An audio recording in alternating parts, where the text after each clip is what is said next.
Assalamualaikum warahmatullahi wabarakatuh. Selamat pagi anak-anak.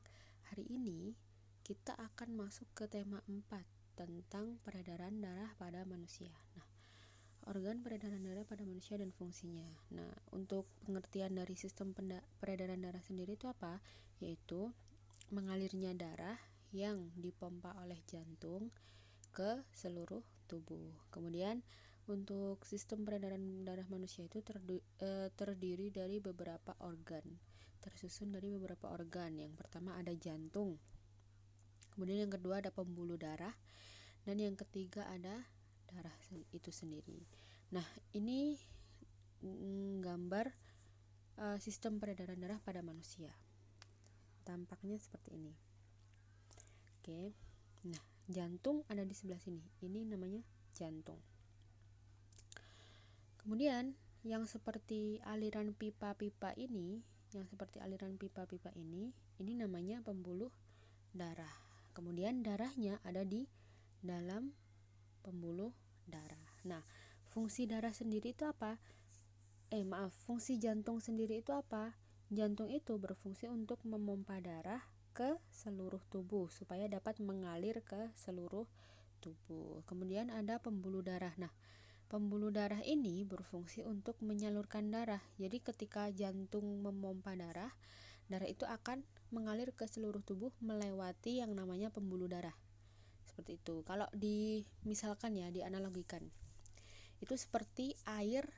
Air itu darah, kemudian pipa itu pembuluh darah. Nah, ketika dipompa, jantung memompa, maka darah itu akan melewati pembuluh darah di seluruh tubuh kita. Nah, untuk bagian-bagian jantung, coba diperhatikan ya, jantung itu memiliki 4 ruang di dalamnya. Jadi kalau dibagi seperti ini. Nah, memiliki 4 ruang. Yang pertama ada serambi kanan, kemudian ada serambi kiri, bilik kanan sama bilik kiri. Nah, serambi kanan berfungsi untuk menerima darah yang kaya akan CO2 dari seluruh tubuh. Nah, ini CO2 atau karbon dioksida. Kemudian fungsi dari serambi kiri yaitu berfungsi untuk menerima darah yang kaya akan O2 atau oksigen dari paru-paru. Kemudian ada bilik kanan berfungsi untuk memompa darah kaya akan karbon dioksida ke paru-paru. Yang bilik kiri berfungsi untuk memompa darah yang kaya akan O2 ke seluruh tubuh. Jadi kalau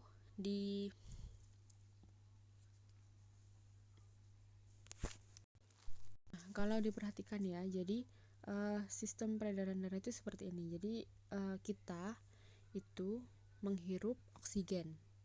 Oksigen itu akan masuk ke paru-paru. Kemudian oksigen yang ada di dalam paru-paru akan diikat oleh darah. Nah, darah tadi akan dialirkan ke jantung, masuk melalui serambi kiri. Kemudian dia akan dipompa ke serambi, masuk ke bilik kiri. Dari bilik kiri dia akan disalurkan ke seluruh tubuh. Kemudian masuk lagi ke serambi kanan.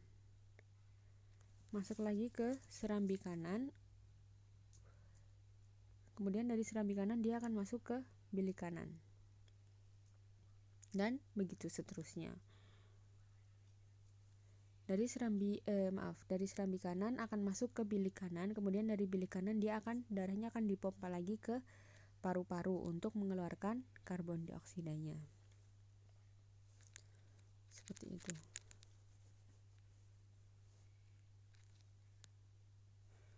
Nah, ini peredaran darah manusia itu dibagi menjadi 2. Ada peredaran darah besar dan peredaran darah kecil.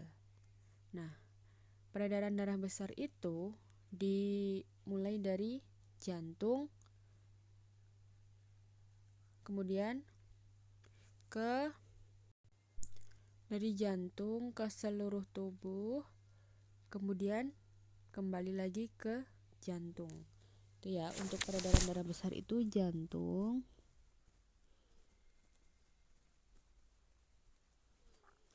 ke seluruh tubuh.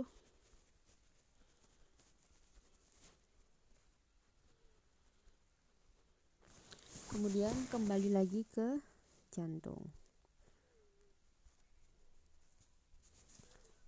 Tuh, kemudian untuk peredaran darah kecil itu dari jantung masuk ke paru-paru, kemudian kembali lagi ke jantung. Jadi jantung, paru-paru, jantung. Itu. Nah, fungsi darah. Nah, fungsi darah itu apa? Fungsi darah. Jadi ada beberapa macam darah. Jadi di dalam tubuh manusia itu ada beberapa macam komponen yang ada di dalam darah. Apa saja itu? Yang pertama ada sel darah merah. Nah, sel darah merah ini berfungsi untuk mengangkut oksigen ke seluruh tubuh. Kemudian ada plasma darah. Plasma darah berfungsi mengedarkan zat makanan ke seluruh tubuh. Kemudian ada keping darah. Nah, keping darah ini berfungsi untuk menutup luka. Jika ada luka yang kayak kena pisau gitu. Nah, itu kerja si keping darah ini untuk segera menutup lukanya kembali. Kemudian ada sel darah putih. Sel darah putih ini berfungsi membasmi kuman yang masuk ke dalam tubuh. Kemudian kita masuk ke gangguan kesehatan pada jantung dan pembuluh darah manusia. Sama seperti sistem pencernaan, organ gerak. Nah, di dalam sistem pembuluh darah manusia ini juga dapat mengalami gangguan kesehatan jika kita tidak menjaga kesehatan kita secara baik. Nah, contohnya ya, ini ada beberapa contoh. Ada 2 contoh gangguan kesehatan atau penyakit yang dapat menyerang sistem pembuluh darah pada manusia. Yang pertama ada jantung koroner. Nah, jantung koroner ini merupakan penyumbatan yang terjadi pada pembuluh darah pada jantung. Nah, pembuluh darah yang tersumbat dapat menyebabkan darah tidak bisa mengalir ke jantung. Ini sangat berbahaya. Kemudian ada varises. Varises ini merupakan pembengkakan atau pelebaran pembuluh darah pada vena, yang mana di pembuluh darah tersebut terdapat penumpukan darah yang bisa membuat pembuluh darah tersebut melebar sehingga terlihat seperti gambar ini. Nah, kemudian gangguan pada kesehatan pembuluh darah yang kedua pada darah.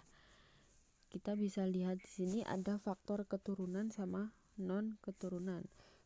Kalau yang keturunan itu ada hemofilia, yaitu kelainan pada seseorang dengan ciri aliran darah sulit terhenti ketika luka.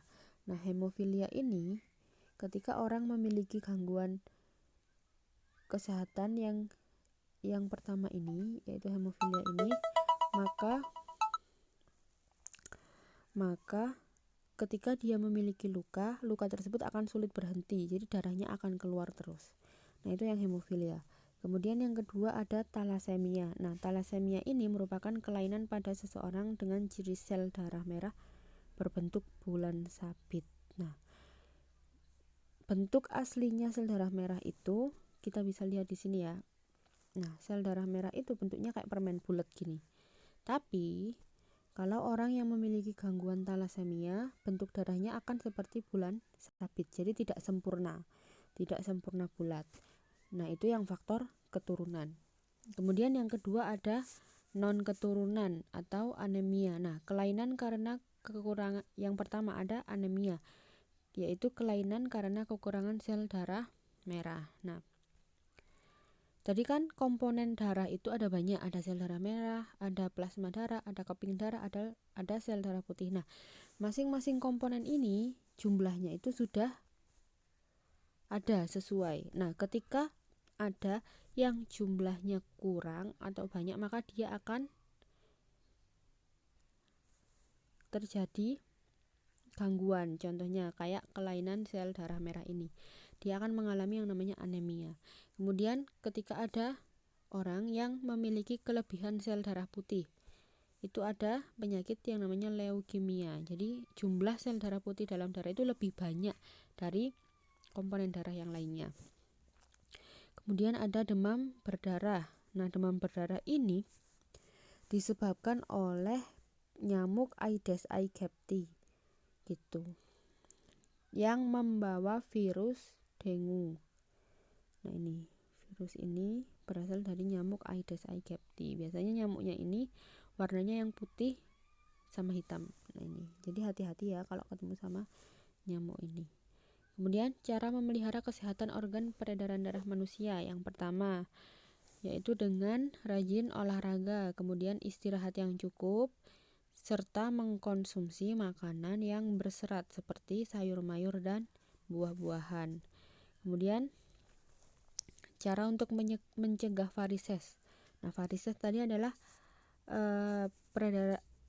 pembuluh darah yang melebar, ya kan. Nah, caranya supaya tidak terkena varises adalah dengan cara ketika kita mau olahraga, usahakan untuk selalu melakukan pendinginan. Nah, ini ya pendinginan. Jadi setelah olahraga luruskan kakinya, jangan ditekuk, karena ketika kita setelah olahraga itu aliran darah itu akan lebih cepat dari biasanya. Darah akan memompa lebih cepat. Nah, supaya memperlancar jalannya darah di dalam pembuluh darah, kita harus meluruskan kaki, jangan ditekuk. Nah, kemudian cara mencegah gangguan pada kesehatan pada darah. Yang pertama, untuk mencegah anemia, mengkonsumsi makanan yang mengandung banyak zat besi. Kemudian yang leukemia, menerapkan pola hidup sehat. Demam berdarah, menjaga kebersihan lingkungan untuk membasmi sarang nyamuk. Yang keempat ada talasemia. Nah, untuk mencegah penyakit talasemia ini tidak bisa. Karena apa? Karena talasemia itu merupakan gangguan kesehatan pada darah yang merupakan faktor keturunan. Seperti itu. Kemudian yang kelima ada hemofilia. Nah, kalau talasemia ini biasanya bisa diobati dengan transfusi darah. Jadi ada jadwalnya untuk transfusi darah. Kemudian kalau hemofilia yaitu gangguan yang tidak dapat diobati, akan tetapi dapat dicegah. Cara menghindarinya, terjadi pendarahan agar tidak terus-menerus mengalir. Gini. Jadi dengan orang yang menderita hemofilia ini usahakan untuk tidak terluka gitu. Jadi agar darah tidak ada luka yang dapat menyebabkan darah keluar dari tubuh dan sulit sekali untuk berhenti. Nah, kegiatan membasmi sarang nyamuk Aedes aegypti dikenal dengan kegiatan 3M, yaitu menguras tempat penampungan air, mengubur barang bekas, dan menutup tempat penampungan air. Sekian untuk materi peredaran darah pada manusia. Terima kasih. Wassalamualaikum warahmatullahi wabarakatuh.